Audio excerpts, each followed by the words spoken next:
حضرت سیدنا علی المرتضیٰ شیر خدا کرم اللہ وجہ الکریم کے پاس ایک شخص آیا، کہنے لگا یا علی پریشان حال ہوں، دکھوں کا مارا ہوں، خوشیوں کے جنازے نکل گئے، غم عروج پر آ گئے، یا علی کوئی ایسا وظیفہ بتائیں، کوئی ایسی نصیحتیں ارشاد فرمائیں جن پر عمل کر کے میں دنیا و آخرت میں کامیاب بن جاؤں۔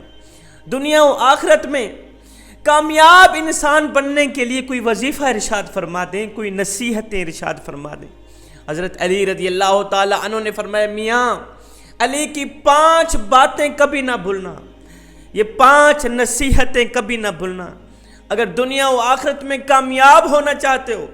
اگر دنیا و آخرت میں عزت چاہتے ہو، مقام چاہتے ہو، تو پھر علی کی ان 5 نصیحتوں کا دامن کبھی نہ چھوڑنا۔ انشاءاللہ تم دنیا میں بھی کامیاب ہو جاؤ گے، آخرت میں بھی کامیاب ہو جاؤ گے۔ پوچھا گیا یا علی وہ 5 بابرکت باتیں کون کون سی، وہ 5 بابرکت نصیحتیں کون کون سی؟ حضرت علی رضی اللہ تعالی عنہ نے فرمایا میاں پہلی چیز، پہلی بات، پہلی نصیحت، اپنے اللہ کے علاوہ کسی پر امید نہ رکھنا۔ اللہ کی ذات کے علاوہ کسی شخص پر، کسی پر امید نہ رکھنا، کیونکہ اللہ کی ذات کے علاوہ کوئی ذات ایسی نہیں جو تمہاری امیدوں کو پورا کر سکے۔ جن کی امید صرف اللہ ہو وہ کبھی نا امید نہیں ہوتے۔ حضرت سیدنا علی المرتضیٰ شیر خدا کرم اللہ وجہ الکریم نے فرمایا لوگو امیدیں انسانوں سے جوڑتے ہو، شکوے رب سے کرتے ہو، تم بھی کمال کرتے ہو۔ رب سے جب بھی مانگو رب کو ہی مانگو، جوانو خدارا اللہ سے جب بھی مانگو اللہ کو ہی مانگو، اس لیے کہ جب رب تمہارا ہو گیا تو پھر سب تمہارا ہو گئے۔ اور سنو رب کے عشق میں، رب کی محبت میں ایک وہ مقام بھی آتا ہے کہ دعا تو رہی بڑی دور کی بات، انسان صرف سوچتا ہے اللہ پوری کر دیتا ہے۔ وہ ایک فقیر تھا، درویش تھا، اللہ والا تھا، وہ شیر کے اوپر سوار تھا، اس نے سانپ کو ہاتھ میں پکڑا ہوا تھا، لاٹھی کی جگہ استعمال کر رہا تھا۔ ایک فقیر تھا، شیر کے اوپر سوار تھا، اس نے سانپ کو ہاتھ میں پکڑا ہوا تھا، لاٹھی کی جگہ استعمال کر رہا تھا۔ حضرت شیخ سعدی رحمۃ اللہ تعالیٰ علیہ فرماتے ہیں میرا جب وہاں سے گزر ہوا میں دیکھ کر حیران رہ گیا کہ شیر بھی انسان کا دشمن، سانپ بھی انسان کا دشمن، اور ان دونوں دشمنوں نے کیا اس بندے کے ساتھ دوستی لگا رکھی، اس سے صلح کر رکھی، اس سے یاری لگا رکھی۔ شیخ سعدی فرماتے ہیں میں نے پوچھ لیا اور فقیر میاں شیر بھی انسان کا دشمن ہے، سانپ بھی انسان کا دشمن جس کو تو نے ہاتھ میں پکڑا ہوا،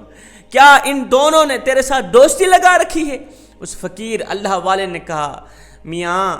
جب سے میں نے اللہ سے دوستی لگائی ہے نا، انہوں نے میرے ساتھ دوستی لگا لی۔ جب میں نے اللہ سے صلح کی، سانپ نے میرے ساتھ صلح کر لی، شیر نے میرے ساتھ صلح کر لی۔ جوانو رب سے جب بھی مانگو رب کو ہی مانگو، رب کے عشق میں، رب کی محبت میں، معرفت الہی میں ایک وہ مقام بھی آتا ہے کہ دعا تو رہی بڑی دور کی بات، انسان صرف سوچتا ہے اللہ پوری کر دیتا ہے۔ ابھی یہاں سے دعا نکلتی بعد میں ہے، قبول پہلے ہو جاتی ہے۔ حضرت علی رضی اللہ تعالی عنہ نے فرمایا میاں دوسری نصیحت، دوسری بات، دنیا میں 2 چیزوں سے ہمیشہ کے لیے ڈرتے رہنا، ہر وقت، ہر گھڑی، ہر لمحے ڈرتے رہنا۔ پہلی چیز اللہ کی ذات سے ڈرتے رہنا، ہمیشہ کے لیے اللہ کی ذات سے ڈرتے رہنا۔ دوسری چیز اپنے گناہوں سے ڈرتے رہنا، کیونکہ یہ جو گناہ ہوتے ہیں یہ نیکیوں کو اس طرح کھاتے ہیں جس طرح آگ لکڑیوں کو کھاتی۔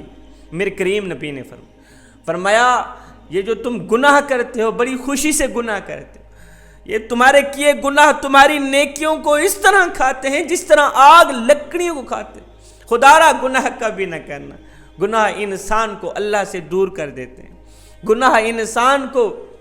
جنت سے دور کر دیتے ہیں، گناہ انسان کو اللہ کے خوف سے دور کر دیتے ہیں، معرفت الہی سے دور کر دیتے ہیں، اللہ کی محبت سے دور کر دیتے ہیں، اللہ کے کرم سے دور کر دیتے ہیں، اللہ کی رحمت سے دور کر دیتے ہیں۔ اور بندہ جب رب سے بھی دور ہو جاتا ہے باقی کوئی چیز رہ گئی۔ خدارا گناہ کبھی نہ کرنا، ہر وقت تمہارے اندر یہ خوف پیدا ہو، خوف رہے کہ کہیں ہم سے کوئی گناہ سرزد نہ ہو جائے اور ہمارا اللہ ہم پہ ناراض بھی نہ ہو جائے۔ جوانوں لذت کی وجہ سے گناہ مت کرو، خدارا لذت کی وجہ سے گناہ مت کرو، اس لیے کہ لذت ختم ہو جائے گی اور گناہ باقی رہے گا، اور مشقت کی وجہ سے نیکی مت چھوڑو نیکی، اس لیے کہ مشقت ختم ہو جائے گی، نیکی باقی رہے گی۔ حضرت سیدنا علی المرتضیٰ شیر خدا کرم اللہ وجہ الکریم نے فرمایا، میں نے گناہوں میں ڈوبے لوگوں کو رات کو تڑپتے دیکھا ہے، میں نے گناہوں میں ڈوبے لوگوں کو رات کو روتے دیکھا ہے، رات کو اپنے گناہوں پر نادم ہوگا شرمندگی کے آنسو بہاتے دیکھا ہے، اور نیکیوں پر فخر کرنے والے لوگوں کو دوسروں پر ہنستے دیکھا ہے۔ کون اچھا کون برا، کس کا کردار اچھا، کس کا عمل اچھا، کس کا عمل برا، یہ تو میرا اللہ ہی جانتا ہے۔ پر ایک بات یاد رکھنا، آج کا انسان ہمیشہ کے لیے اچھے انسان سے محبت رکھتا ہے، ایک میرا اللہ ہی ہے جو برے انسان کو بھی اکیلا نہیں چھوڑتا۔ حضرت علی رضی اللہ تعالی عنہ نے فرمایا،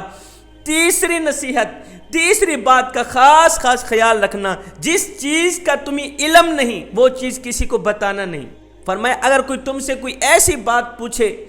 جس کا تمہیں علم نہیں تو صاف صاف بتا دو، یہ بتانے میں شرم محسوس نہ کرو کہ میاں میں اس چیز کے بارے میں نہیں جانتا، واللہ عالم ورسول عالم، میں نہیں جانتا، صاف صاف بتا دینا، یہ بھی عقل مند کی نشانی۔ فرمایا حضرت علی رضی اللہ تعالی عنہ نے فرمایا، جس چیز کا علم نہیں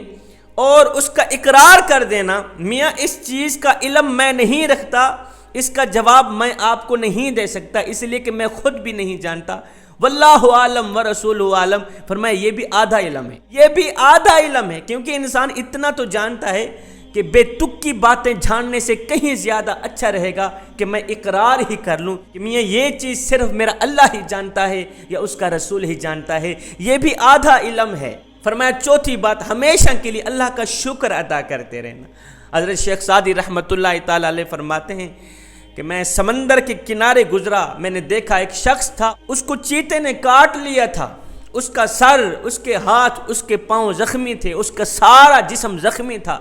مگر میں دیکھ کے حیران رہ گیا، سن کے حیران رہ گیا، اتنا زخمی شخص پڑا ہے، تکلیفوں میں مبتلا، پریشانیوں میں مبتلا، بیماری میں مبتلا، اتنے بڑے عذاب میں مبتلا شخص بڑا ہے جس کو چیتے نے سارا کا سارا کاٹ ڈالا ہے، اس کے جسم کا ہر ایک حصہ زخمی ہو گیا ہے۔ میں سن کر حیران رہ گیا کہ اس کی زبان سے شکر الحمدللہ کے ترانے جاری تھے، شکر الحمدللہ کے الفاظ جاری تھے۔ میں نے پوچھا، نوجوان، چیتے نے تیرا سر کاٹ لیا، تیرا جسم کاٹ لیا، تیرے پاؤں، تیرے ہاتھ کاٹ لی، تو زخمی ہوا پڑا ہے، خون ہی خون ہے، ان سب چیزوں کے باوجود بھی تو اللہ کا شکر ادا کر رہا ہے؟ کہا حضرت میرا جسم زخمی ہے تو کیا ہوا، اللہ کا شکر ادا کرنے کے لیے میری زبان تو سلامت ہے۔ فرمایا خوش قسمت اور خوش نصیب اللہ کا محبوب بندہ ہے وہ جو ہمیشہ کے لیے اللہ جس حال میں رکھے اس کا شکر ادا کرتا رہتا۔ فرمایا حضرت علی نے پانچویں بات، پانچویں نصیحت، ہمیشہ کے لیے اپنے گھر والوں سے اچھا سلوک کرتے رہنا،